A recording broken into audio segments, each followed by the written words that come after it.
It's hypervigilance. It's not uncommon in post-traumatic stress disorder.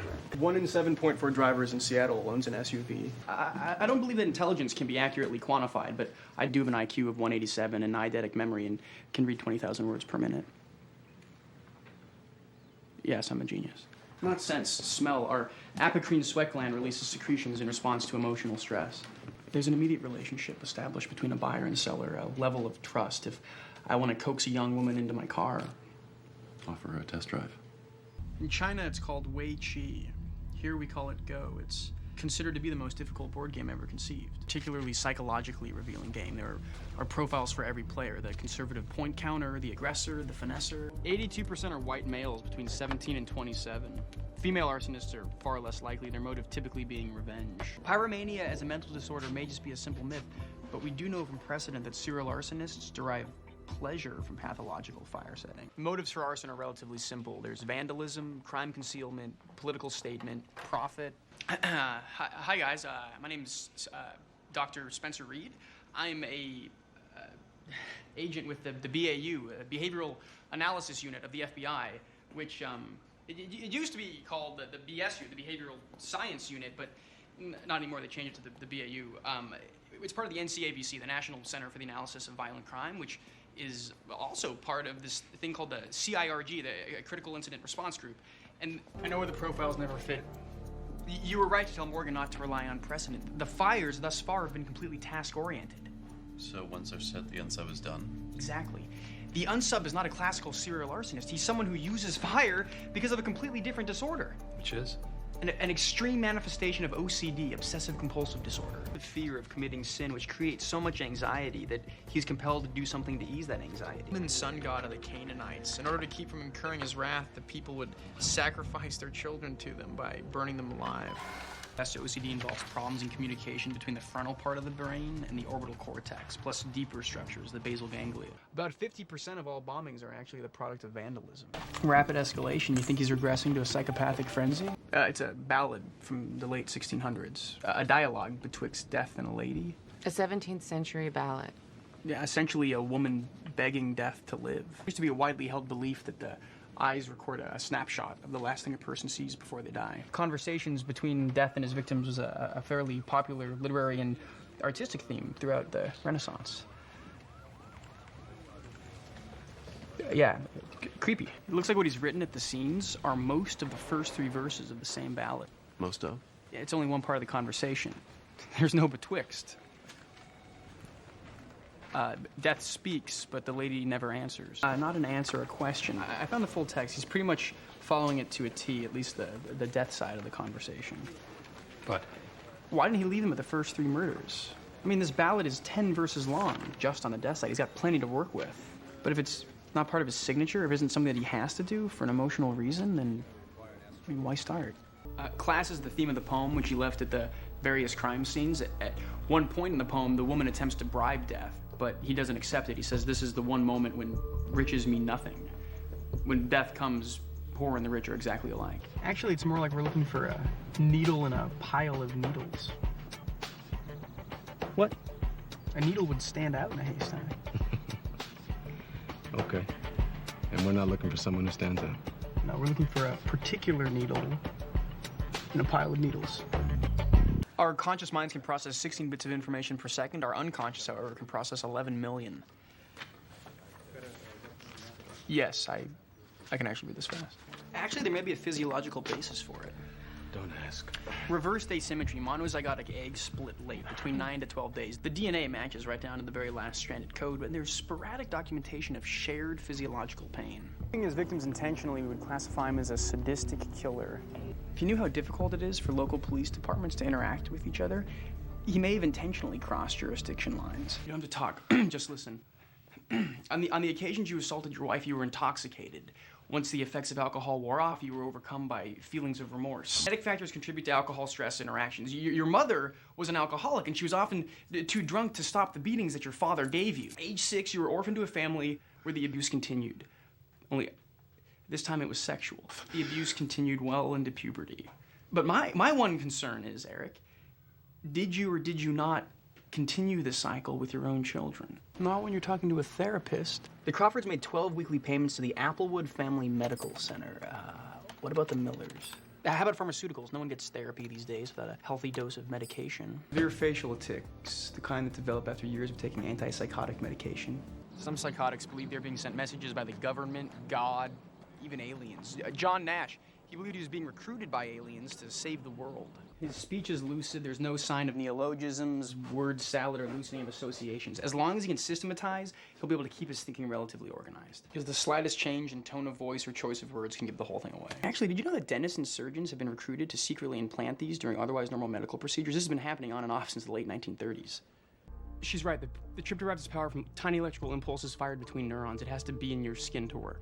Most people say that M theory can never be proved because the mathematical tools do not yet exist. But you see it, right? Am I right? You can see the different strings unifying the dimensions, the gravitational infinities canceling each other out. You see them, right, Dr. Breyer? You see them because you have the tools. Your mind is that tool. Evisceration, that's typical of disorganized behavior. If torture is the Unsub signature, then methodology is usually unique. A person who burns someone doesn't normally use a knife. Typically, torture falls into two categories, sadistic and functional. Functional torture is used to extract information or to punish. It's measured, impersonal, completely disinterested. Like a military tactic. Exactly. Then there's sadistic torture, which is used to extract some sort of emotional need. Garcia has a number of unsolved murders in D.C., Virginia, and Maryland over the past 15 years. Many of them have ties to organized crime, all different MOs. But one of them is particularly interesting. Pull up James Baker's rap sheet. Spent time in juvenile detention for attempted murder, was released at age 21, and then subsequently arrested for it, and this is in order: armed robbery, petty theft, burglary, narcotic sales, and rape. When it comes to psychological behavior, anything is possible, but this criminal history just isn't probable. I mean, as a minor, he began with attempted murder and then devolved into pettier crimes. It's the criminal history of a fractured schizophrenic with multiple personality disorder. It just does not make sense. Several notations for aggression. He once scheduled a visit to an infirmary to gain access to a boy who looked at him for too long. Actually, there aren't that many scientific errors in Star Trek, especially considering how long ago it was made. There are certain improbabilities, but not that many outright errors. There was a nationwide scare in the 1980s involving satanic ritual killings and abuse. The Satanic Panic, it was called. It began after the publication of a book about repressed memories being recovered through hypnotherapy. Memories of growing up with devil worshippers who used children in their rituals and ceremonies. Still, numerous therapists accepted the assertions as true and began searching for similar signs in their own patients. After 1 year, thousands of people reported the exact same repressed memories. Male pelvis is more narrow and the opening at the bottom is heart-shaped as opposed to oval. Actually, they were originally used to protect the birthday celebrant from demons for the coming year. As a matter of fact, down to the 4th century, Christianity rejected the birthday celebration as a pagan ritual. Certainly fits with the cult theory, more than one unsub to control multiple victims. Thus spake Zarathustra is rather antagonistic of the Judeo-Christian worldview for this town, isn't it? The Reverend Jim Jones in the People's Temple. His followers killed a U.S. congressman and 3 people before committing mass suicide, leaving over 900 people dead. Perhaps the most widely known of the killer cults, the Manson family, under the direction of Charles Manson, killed 9 people in a 4-day period in an attempt to initiate a race war. You're looking for that leader. He's who will stand out. He'll be memorable to somebody. People who aren't in his group will see him as strange, weird, scary. But the evil is man's best force. Man must become better and eviler. There's no moral obligation for killing someone if you're superior to them. When Nietzsche was speaking metaphorically about evolving as a species. Yet the first victim wasn't eviscerated, and the Unsub seems to have used a different weapon at each crime scene. We might have a clue. These rings at the crime scene, there might be some kind of signature. Someone went through the medicine cabinet looking for drugs. Excessive methamphetamine abuse can cause psychotic violent episodes. I think we're dealing with 2 different profiles. The killer, yeah, he's a psychotic. The other guy, though, he's just a thief. I mean, the fact that he didn't take the victim's jewelry suggests that he identified with her. We should narrow the suspect list down according to the guy's residence. Crimes like these are always crimes of opportunity. For Richard Trenton Chase, the vampire killer, he drank his victim's blood because he believed that aliens had invaded his body and were slowly drinking his blood. The heart has always had incredible symbolic significance. I mean, aside from just banal romantic associations, The Egyptians left the heart in mummies because they believed the organ ensured eternal life. Sometimes disorganized killers return body parts to the grave sites. It might be nothing. It might just be a way for them to manipulate the body even after death. But it may also be an act of remorse.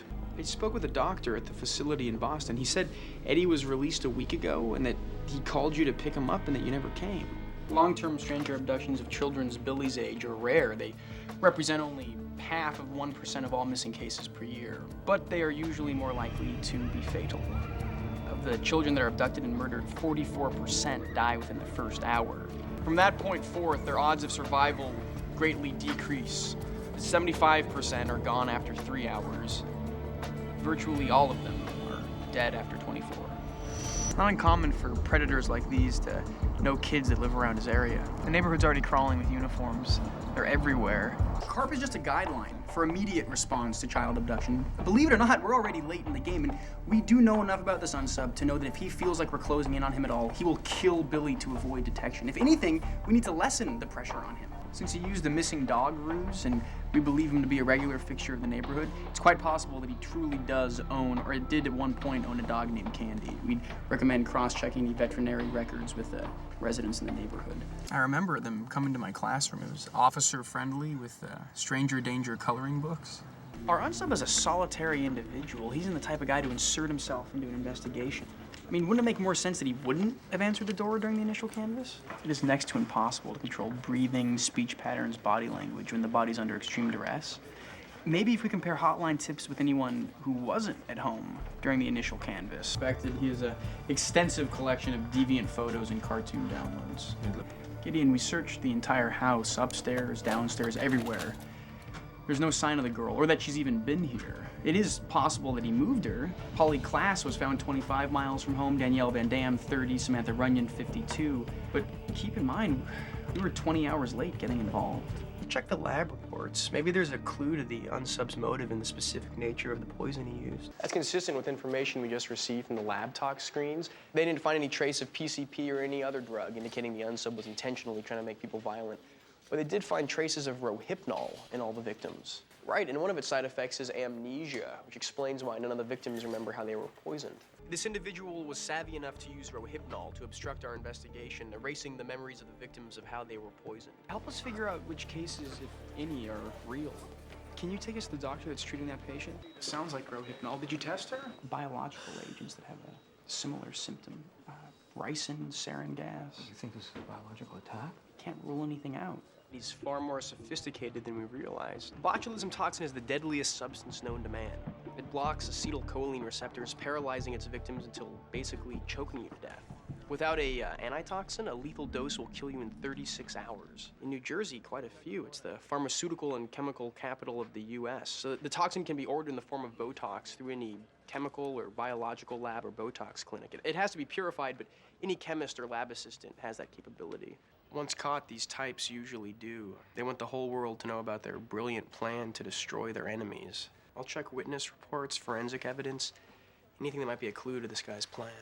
I've been looking over the victim reports. One of the victims that was originally dosed was severely diabetic. And? He wouldn't have taken candy from the candy bowl at the bank. All the victims were there, we know that. But how are they poisoned? I started looking at the security footage.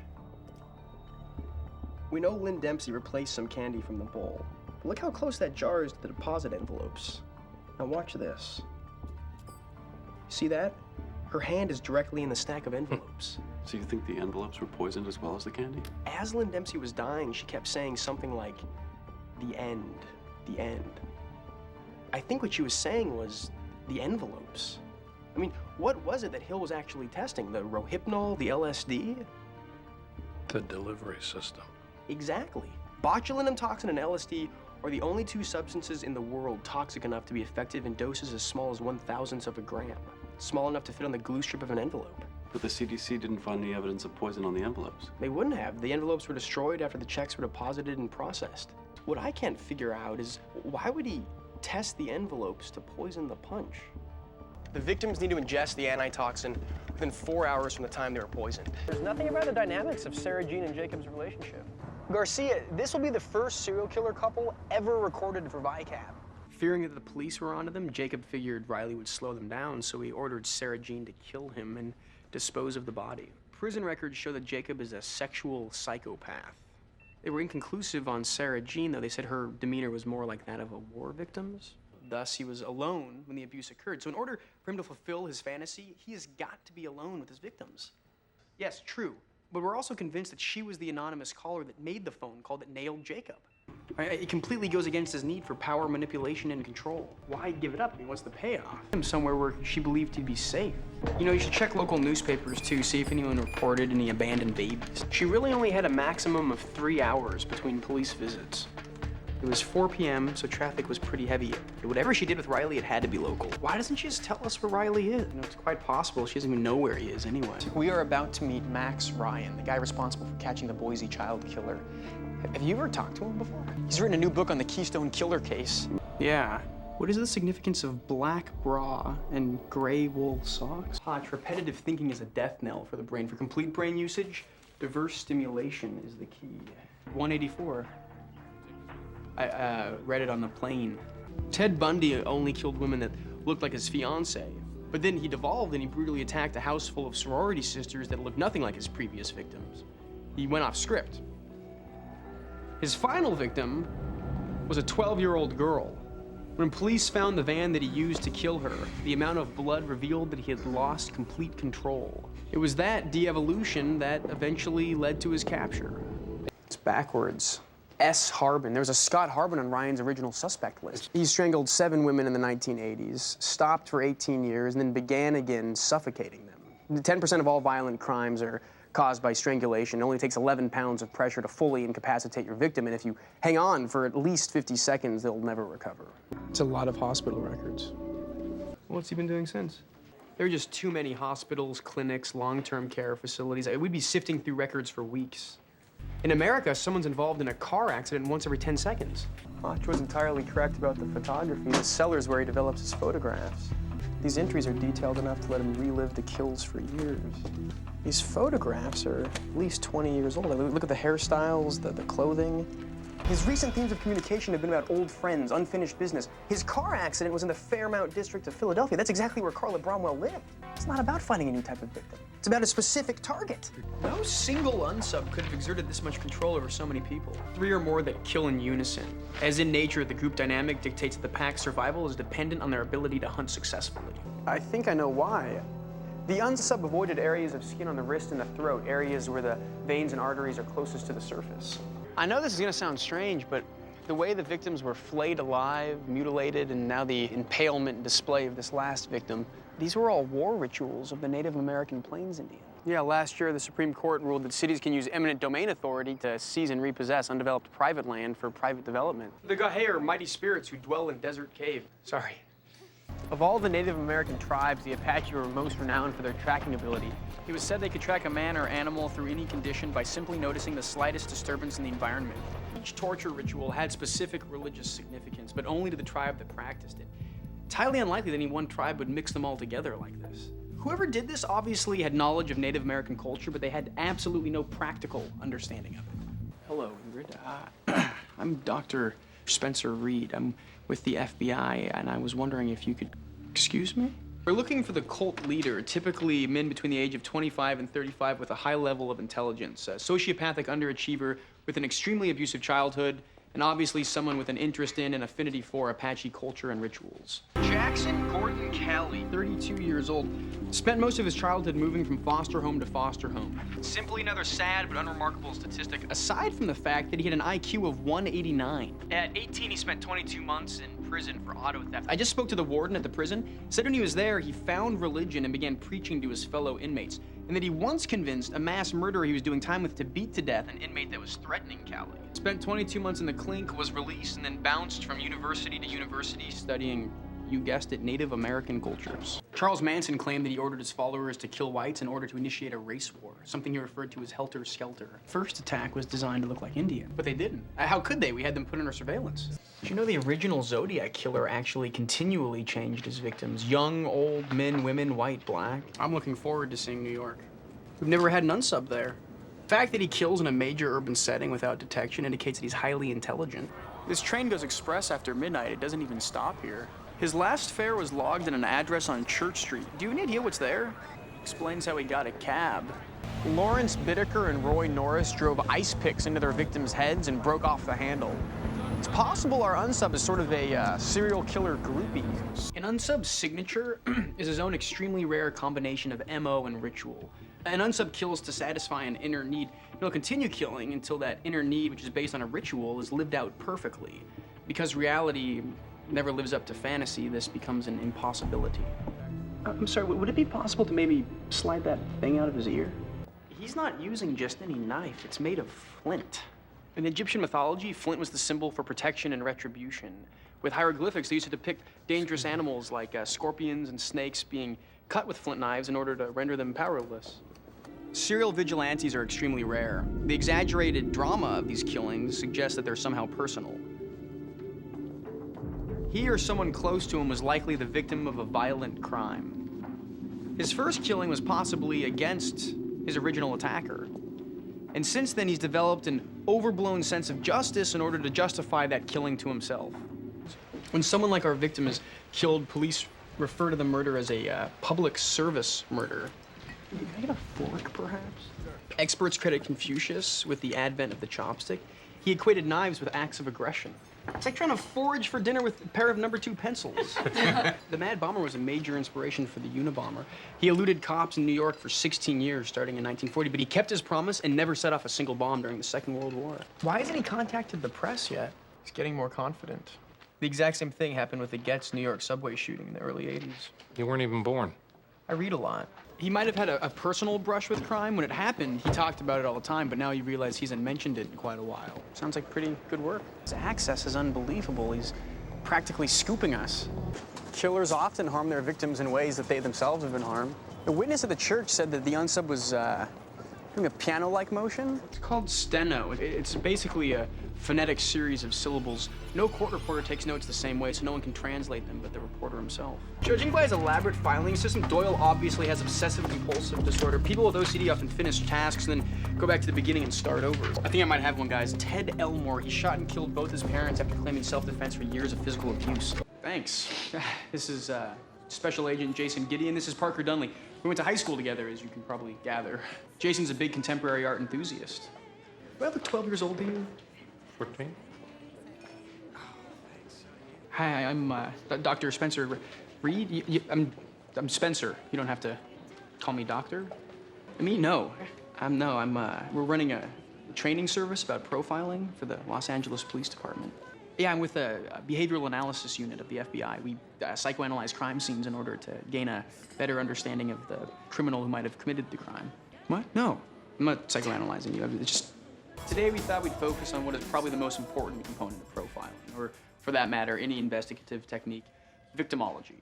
The word victim stems from the Latin word victima, which means sacrifice. No sign of forced entry. The male 3 times in the torso. There's no sign of struggle between the girl and the Unsub from the door to the couch. He most likely forced her at gunpoint. He asked her to sit on the couch and then shot her in the head. Gideon, there are people actually taking photographs of us from the next yard. Preferred weapon of the mafia. You know, there's no obvious sexual component to these crimes, which is usually the case with serial murders. Type 1s are political assassins, like John Wilkes Booth. Type 2s are egocentrics looking for simple recognition. The closer we come to figuring out that delusion, the closer we'll get to finding the Unsub. Repetitive phone calls with hang-ups, gifts left anonymously. Well, it's still rather speculative, but it appears there's a delusional assassin who's killing people to help further your career. It probably started as a stalker, an erotomanic stalker. There's a psychopathology to the evolution of these types of stalkers, and the fact that he's contacting you indicates that he believes you owe him something. This model frequently concludes itself with one of 2 possibilities. Either the stalker will kill himself, or he'll kill the object of his affection. John Robert Bardo, when actress Rebecca Schaefer took a role where she had to have a sexual relationship with another character, it was enough to force him to snap and seek her out to kill her.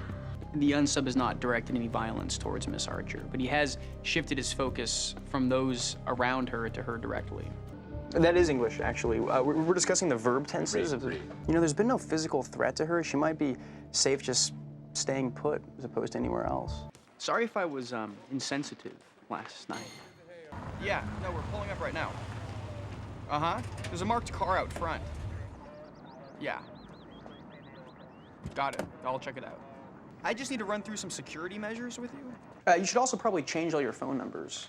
Anytime you call an 800 number or an 888 number, your phone number is put into a data bank that's then sold to telemarketers. If someone gets your cell phone number, they can go online and research all your records. You should also probably carry a piece of paper and a pen with you wherever you go in case you see any suspicious license plates that often reappear. Are you okay? So sorry. No, I should have told you. Didn't you say you used to live on Houston Street? You were a waitress and you lived on Houston. I need to take this thing apart. I'll put it back. I think I see images of you.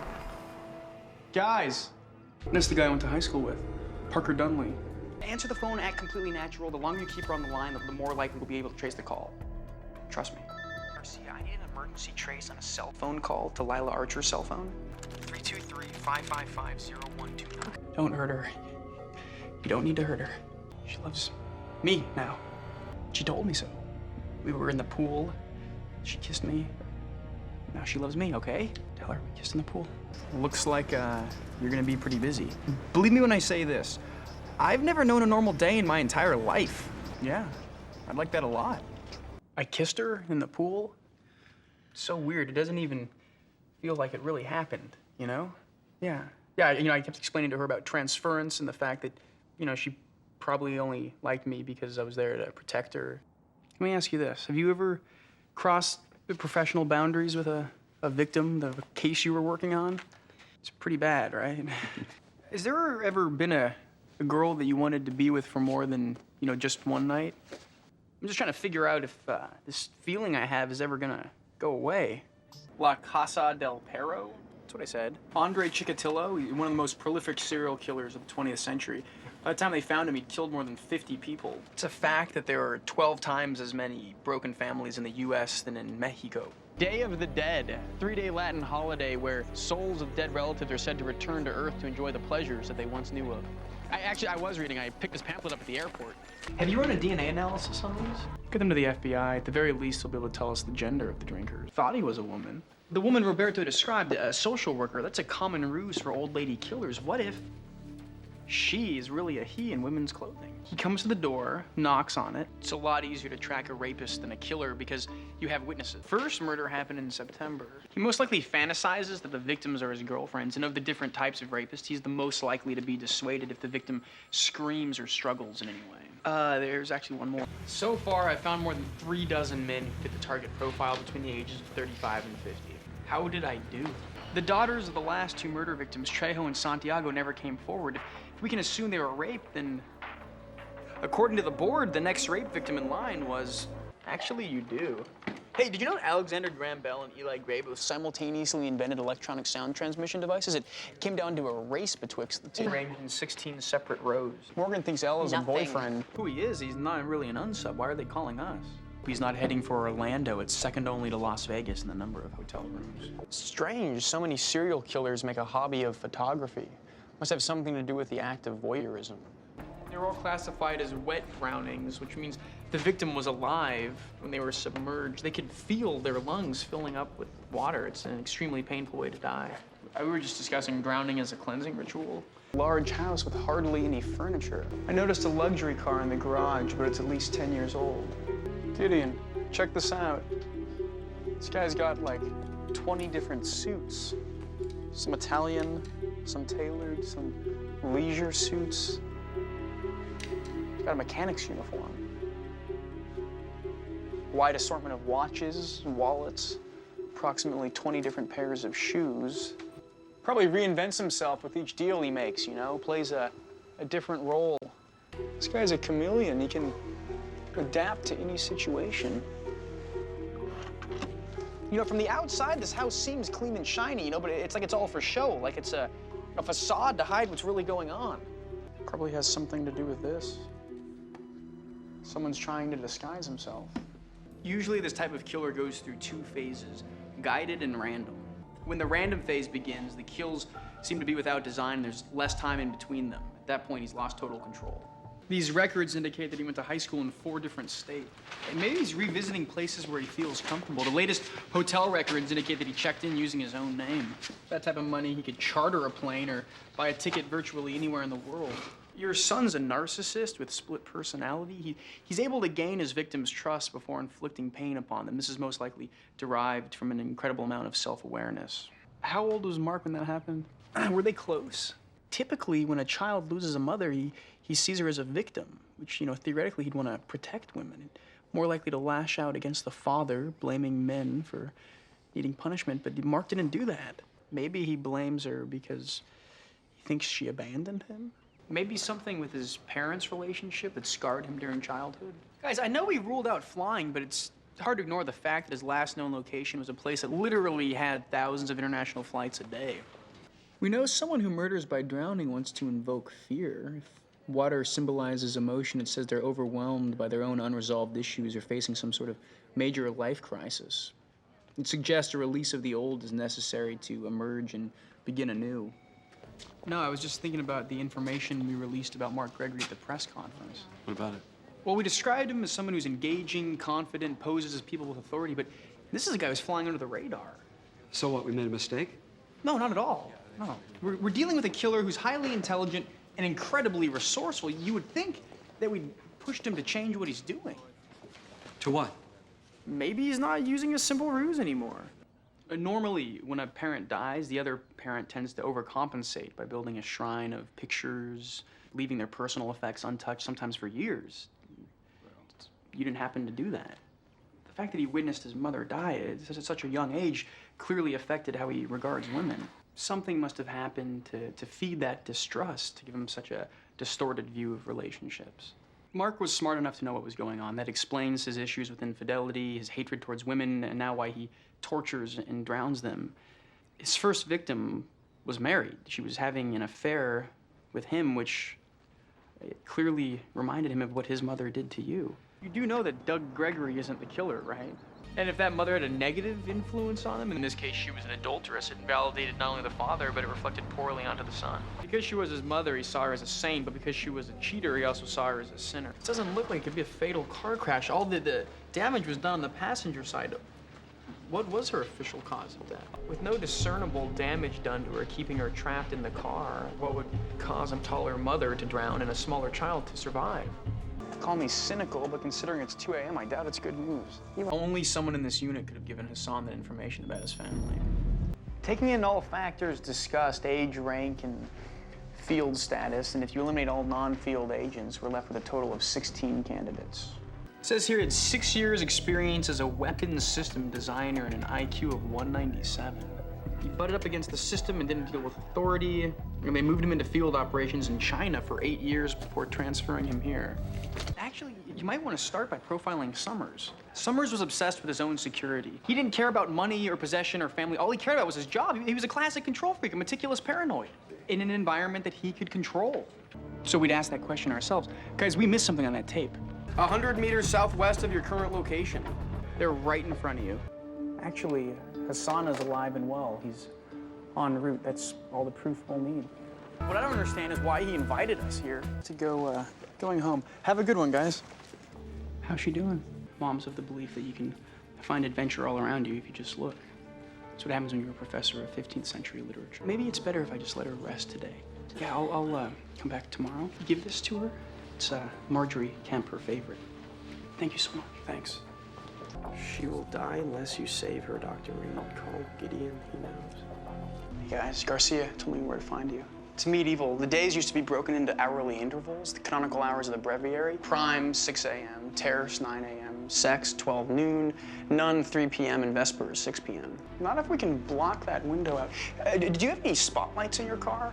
See, the sun is right here at 5 p.m. Morgan, follow the shadow as I move the light higher. Wait, are we sure that's safe? Never would it be night, but always clear day to any man's sight. Do we have a choice? Coded message of some sort. The Unsub said we needed a book, didn't he? It's a book code. Each one of these sets of numbers represents a particular word. For instance, page 118, line 30, word 3. We need to figure out what the words are and fill in the blanks. I don't know. The trouble is, it has to be the exact same edition of the exact same book that he used. I have no idea. He said we have everything needed to complete the quest. A pale, clouded yellow butterfly indigenous to Great Britain. The answer to what book we need has to be in here.